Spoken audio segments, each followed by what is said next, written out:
అభ్యర్థుల ఆందోళన ఉధృతం. సంక్షేమ భవనం పైకెక్కిన ఆందోళనకారులు.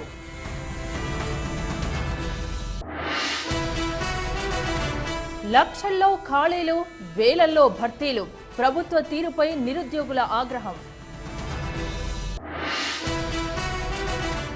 కిరణ్ పై నిప్పులు చెరిగిన డిఎల్. అవినీతిపై పోరాడతానని వెల్లడి.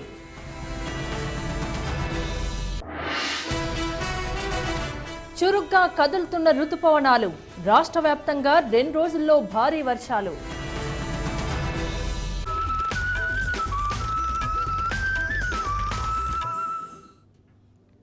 తమ ఉద్యోగాలు తమకివ్వాలంటూ డిఎస్సి 2012 అభ్యర్థులు ఆందోళన బాట పట్టారు. మాసప్ ట్యాంక్లోని దామోదర సంజీవయ్య సంక్షేమ భవన్ పైకెక్కి ఆందోళనకు దిగారు. సమస్యలు వెంటనే పరిష్కరించకపోతే బిల్డింగ్ పై నుంచి దూకుతామంటూ హెచ్చరిస్తున్నారు. నిబంధనలు మార్చి మధ్యంతర ఉత్తర్వులతో ఉద్యోగాలు కోల్పోయిన తమకు న్యాయం చేయాలని ప్రభుత్వాన్ని డిమాండ్ చేస్తున్నారు డిఎస్సి అభ్యర్థులు. మరోవైపు ఈ ఘటనపై మంత్రి పార్థసారథి స్పందించారు. న్యాయపరమైన ఇబ్బందులతో నియామకాలు ఆలస్యమయ్యాయని, సమస్యను పరిష్కరించేందుకు చర్యలు తీసుకుంటామని చెప్పారు.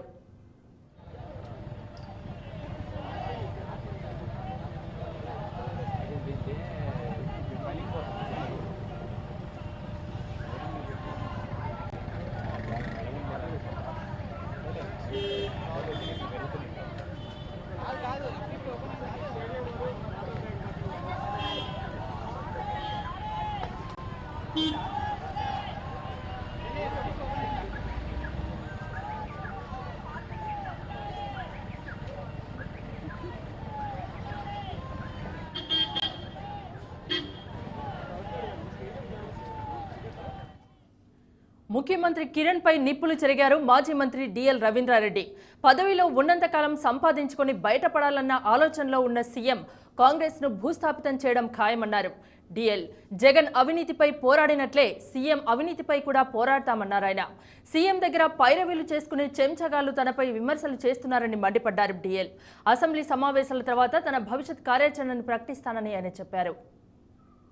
రాష్ట్ర కేబినెట్ నుంచి బర్తరఫ్ అయ్యాక తొలిసారి మాజీ మంత్రి డిఎల్ రవీంద్రారెడ్డి తన సొంత నియోజకవర్గం మైదుకూరులో పర్యటించారు. అభిమానులు ఆయనకు ఘన స్వాగతం పలికారు. సీఎంకు వ్యతిరేకంగా నినాదాలు చేస్తూ కిరణ్ దిష్టిబొమ్మను దగ్ధం చేశారు. అభిమానులను చూసి భావోద్వేగానికి లోనైన డిఎల్, మిమ్మల్ని చూస్తే నాకు ఏడుపొస్తోందన్నారు. వైఎస్తో పాటు 35 ఏళ్లుగా కాంగ్రెస్ కు ఎనలేని సేవ చేస్తే 2 సార్లు ఓడిపోయిన కిరణ్ కుమార్ తనను అవమానకరమైన పద్ధతిలో బయటకు పంపారని బాధపడ్డారు. తాను ఎప్పుడో వద్దనుకున్న పదవి నుంచి తాను విదేశాల్లో ఉన్నప్పుడు తొలగించారని ఆవేదన వ్యక్తం చేశారు డిఎల్. 2012 ఫిబ్రవరి 8వ తేదీన నేను శ్రీమతి సోనియా గాంధీ గారికి ఉత్తరం రాశా. ఈ ముఖ్యమంత్రితో కలిసి పనిచేయడం కష్టము, దయచేసి మీరు ఇచ్చిన ఈ మంత్రి పదవి నేను త్యజించేదానికి నాకు పర్మిషన్ ఇవ్వండి అని చెప్పి కోరడం జరిగింది. సంవత్సరం 3 నెలల తర్వాత నేను విదేశీ పర్యటనలో ఉండంక నన్ను డిస్మిస్ చేయడం సాధారణ కాంగ్రెస్ కార్యకర్తను మన పార్టీ, మరి ముఖ్యంగా మన ముఖ్యమంత్రి ఏ విధంగా చూస్తున్నాడో అర్థం చేసుకోండి. సీఎం కిరణ్ ప్రజలకు మేలు చేసే వ్యక్తి కాదని, కేవలం ప్రచార ఆర్భాటాల కోసం పనిచేసే ఒక శాడిస్ట్ అని తీవ్ర విమర్శలు చేశారు డిఎల్. పదవిలో ఉన్నంతకాలం సంపాదించుకుని బయటపడాలన్న ఆలోచనలో ఉన్న కిరణ్ అనాలోచిత నిర్ణయాలతో కాంగ్రెస్ ను భూస్థాపితం చేస్తున్నారని ఆరోపించారు డిఎల్. ఆంధ్రప్రదేశ్ లో కాంగ్రెస్ పార్టీకి చివరి సీఎంగా కిరణ్ కుమార్ మిగిలిపోతారని డిఎల్ ఘాటుగా విమర్శించారు. నేను లంచగొండిని కాదు, కళంకితుణ్ణి కాదు, అన్యాయంగా అవమానించారని కిరణ్ పై నిప్పులు కక్కారు డిఎల్. ఇతని వరస చూస్తే ఈ రాష్ట్రంలో కాంగ్రెస్ పార్టీని భూస్థాపితం చేసి శాశ్వతంగా కాంగ్రెస్ పార్టీని భూస్థాపితం చేయాలనే ప్రయత్నం చేస్తా ఉన్నాడు. నేనేమి కలంకిత మంత్రి కాదు, నేనేమి లంచం తీసుకున్నట్టు ఎక్కడా ఇది లేదు. నేను ఎప్పుడు కూడా తప్పు చేయదు, మీ అందరికీ తెలుసు. మీరెప్పుడు నన్ను తప్పు చేయమని అడగరు, నేను మిమ్మల్ని తప్పు చేయమని చెప్పను. అంత మంచి మనకు ఇంతటి దారుణమైన అవమానాన్ని చేసిన ముఖ్యమంత్రి క్షమార్హుడు కాదు. ఇండిపెండెంట్ గా గెలిచిన తాను కాంగ్రెస్ లో చేరి రాజకీయ ప్రస్థానాన్ని ప్రారంభించారన్నారు డిఎల్. గెలుపే తప్ప ఓటమి ఎరుగనని ఆయన అన్నారు. అధిష్టానం చెప్తే జగన్ పై పోటీ చేశానని, ఓటమి పాలైన పార్టీ కోసం పనిచేశానన్న సంతోషంలో ఉన్నానని చెప్పారు. కడపలో తెలుగుదేశం జోరు మీదున్నా గట్టిగా ఎదుర్కోగలిగానన్నారు డిఎల్. నియోజకవర్గంలో 8 సార్లు పోటీ చేస్తే మీ అందరి సహకారంతో 6 సార్లు గెలిచా. 6 సార్లు గెలిచా, కేవలం 2 సార్లు ఓడిపోయినా.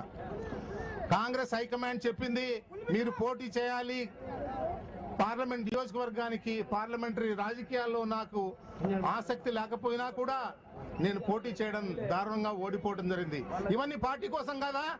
ప్రతిపక్షం అంటే తెలుగుదేశం వేవ్ ఉన్నప్పుడు 83లో, 94లో 26 మంది శాసనసభ్యులు వచ్చినప్పుడు కూడా మీ అందరి సహకారంతో గెలిచిన నేను. సీఎం కిరణ్ దగ్గర పైరవీలు చేసుకునే కొందరు చెంచాగాళ్లు తన మీద విమర్శలు చేస్తూ పబ్బం గడుపుకుంటున్నారని తీవ్రస్థాయిలో మండిపడ్డారు డిఎల్. మంత్రి కావాలని కలలు కంటున్న వీరశివారెడ్డి, కార్పొరేషన్ చైర్మన్ పదవిని ఆశిస్తున్న వరదరాజులు రెడ్డి, పైరవీల కోసం ఆనం వివేకా లాంటి వాళ్లు తనపై విమర్శలు చేస్తున్నారని ఆయన దుయ్యబట్టారు. తన రాజకీయ జీవితంలో ఇలాంటి చెంచాగాళ్లెందరినో చూశానన్నారు. 2-3 సార్లు ఓడిన వారికి తన గురించి మాట్లాడే అర్హత లేదని మండిపడ్డారు. కాంగ్రెస్ క్యాడర్లోని కొందరు అభిమానులు తనకు జరిగిన అవమానంపై పార్టీకి రాజీనామా చేయాలని ఒత్తిడి చేశారని, మరికొందరు మరో పార్టీలో చేరాలని సూచించారని, ఇంకొందరు ఇదే పార్టీలో ఉండి మన సత్తా చూపాలన్నారని డిఎల్ చెప్పుకొచ్చారు. అసెంబ్లీ సమావేశాల్లో తన బర్త్రఫ్ వ్యవహారంపై ప్రజలకు వివరణ ఇచ్చాక తన రాజకీయ భవిష్యత్ కార్యాచరణను ప్రకటిస్తానన్నారు డిఎల్. అసెంబ్లీ సమావేశాల్లో నా రాజీనామాకు దారితీసిన పరిస్థితులు కానీ, నా డిస్మిసల్కు దారితీసిన పరిస్థితులు కానీ మనం తెలిపిన తర్వాత, అసెంబ్లీ సమావేశాలు అయిన తర్వాత మీ అందరితో ప్రతి గ్రామంలో ప్రతి కార్యకర్తతో మాట్లాడి ఒక నిర్ణయం తీసుకున్నామని చెప్పి మనం చేసుకుంటూ మైదుకూరు నియోజకవర్గంలోని చాగళ్లమర్రి, దువ్వూరు, కాజీపేట ఏరియాల్లో అభిమానులతో ముఖాముఖి నిర్వహించారు డిఎల్. మరో 2 రోజుల పాటు ఆయన నియోజకవర్గంలోనే ఉంటారు. రాష్ట్ర ముఖ్యమంత్రి కిరణ్ ఏరికోరి తెచ్చుకున్న 2 డాక్టర్లు కేబినెట్ నుంచి బర్తరఫ్ కావడం కాంగ్రెస్ పార్టీలో రచ్చకు దారితీసింది. బర్తరఫ్ అయిన మంత్రులు శంకర్రావు, డిఎల్ రవీంద్రారెడ్డి సీఎం కిరణ్ పై బురద జల్లి బయటకు వెళ్లారు. శంకర్రావు అయితే ఇప్పటికీ ఆరోపణలు గుప్పిస్తూనే ఉన్నారు. వైఎస్ వద్దనుకున్న మంత్రులను అక్కున చేర్చుకున్న కిరణ్ వారిని సాగనంపడానికి మాత్రం నానా తిప్పలు పడాల్సి వచ్చింది. మాజీ ముఖ్యమంత్రి రోసయ్య వైఎస్ హయాంలోని మంత్రులను యథాతథంగా కొనసాగిస్తే, ఆ తర్వాత వచ్చిన కిరణ్ మాత్రం కేబినెట్ కూర్పులో తన ముద్ర వేసుకున్నారు. దివంగత సీఎం వైఎస్ కేబినెట్కు దూరంగా ఉంచిన 2 డాక్టర్ నేతలను రాజకీయ సమీకరణాలతో సీఎం కిరణ్ దగ్గరకు తీసుకుని మంత్రివర్గంలో కీలక శాఖలను ఇచ్చారు. శంకర్రావు, డిఎల్ రవీంద్రారెడ్డి ఇద్దరూ కొంతకాలం సీఎంకు అనుకూలంగా ఉంటూ క్రమంగా అసంతృప్త నేతలుగా ముద్రపడ్డారు. తెలంగాణ అంశాన్ని నెత్తికెత్తుకున్న శంకర్రావు సీఎం కిరణ్కు చుక్కలు చూపించారు.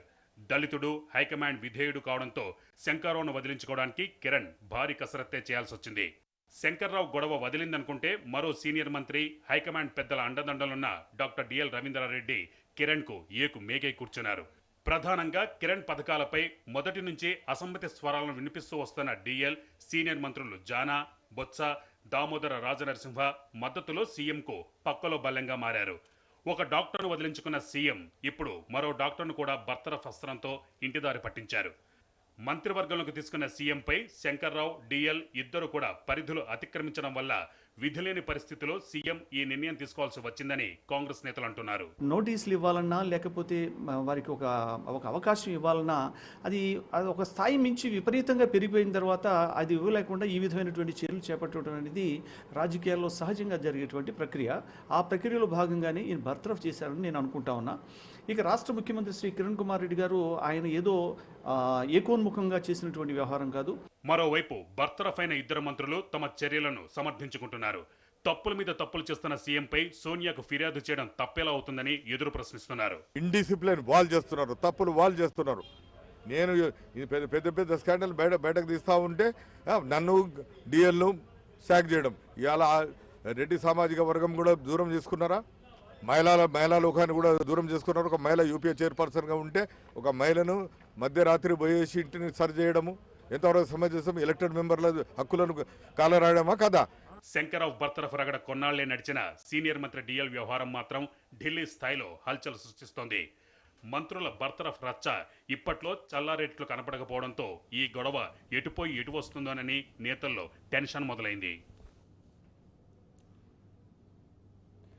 రాష్ట్ర కాంగ్రెస్ పార్టీలో ఇంటి పోరు అటు హైకమాండ్ పెద్దలకు ఇటు రాష్ట్ర నేతలకు కంటి మీద కునుకు లేకుండా చేస్తోంది.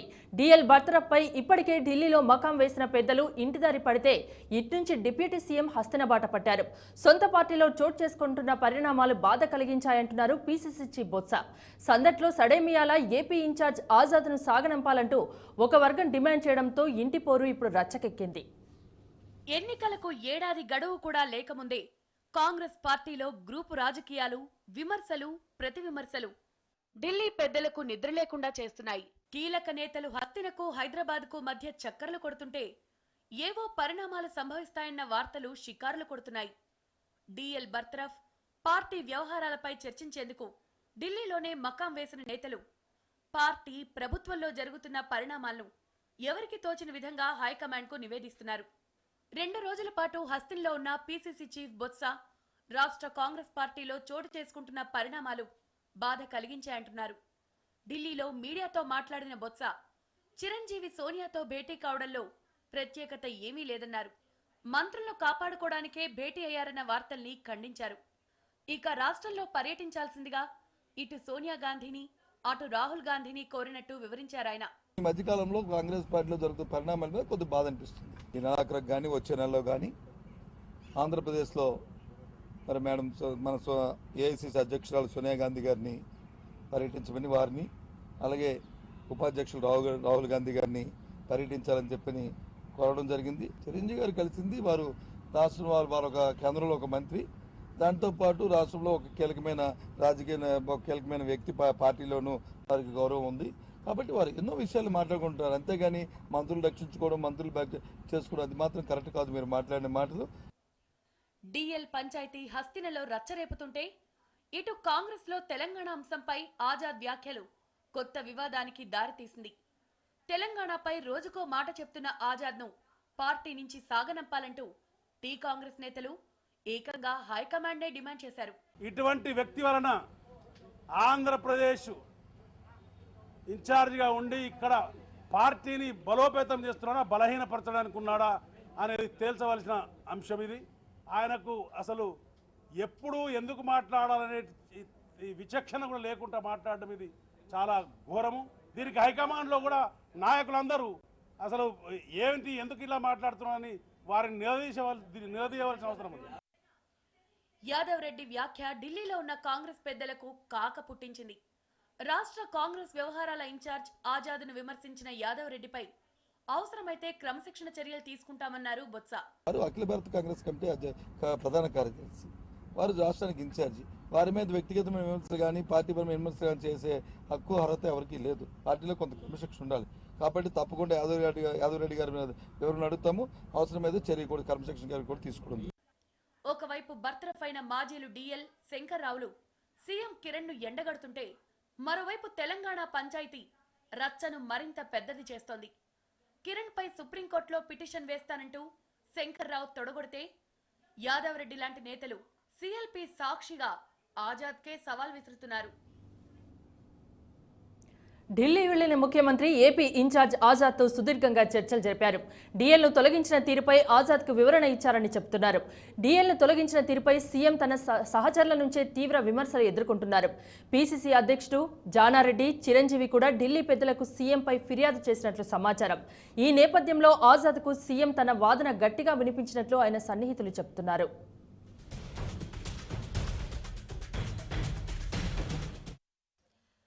డిఎల్ రవీంద్రారెడ్డిని మంత్రివర్గం నుంచి తొలగించిన తీరు పట్ల నిరసనలు తీవ్రమవుతున్నాయి. సీఎంకు వ్యతిరేకంగా ప్రభుత్వ పథకాలపైన విమర్శలు చేస్తున్నందున ఆయన తొలగించడం పట్ల ఎవరూ అభ్యంతరం చెప్పడలేదు. అయితే తొలగించిన తీరునే తప్పుపడుతున్నారు. డిఎల్ వ్యవహార సరళి తెలిసిన తర్వాత ఆయన్ను తొలగించడానికి సీఎంకు అనుమతిచ్చుండొచ్చు. అయితే బర్తరఫ్ చేయమని చెప్పే అవకాశం లేదని సీఎం వ్యతిరేకులు గట్టిగా వాదిస్తున్నారు. కేంద్రంలో తీవ్ర అవినీతి ఆరోపణలు ఎదుర్కొన్న మంత్రులతోనే రాజీనామా చేయించి గౌరవప్రదంగా సాగనంపారు. ఇక్కడ కూడా సబితా ధర్మాలను కూడా రాజీనామాలు తీసుకుని బయటకు పంపించారు.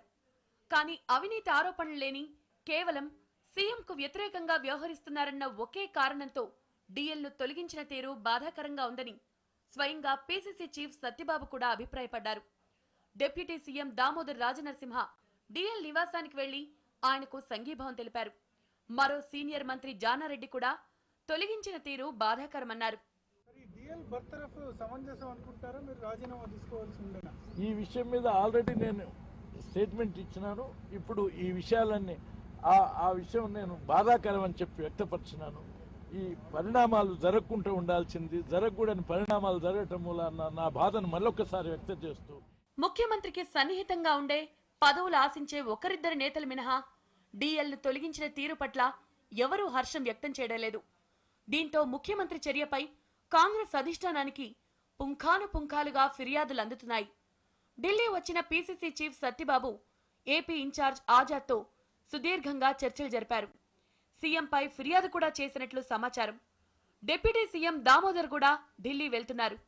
సీఎం దూకుడు చూసి మరికొందరిని కూడా తొలగిస్తారనే ప్రచారం జరగడంతో కేంద్ర మంత్రి చిరంజీవి కూడా అప్రమత్తమయ్యారు.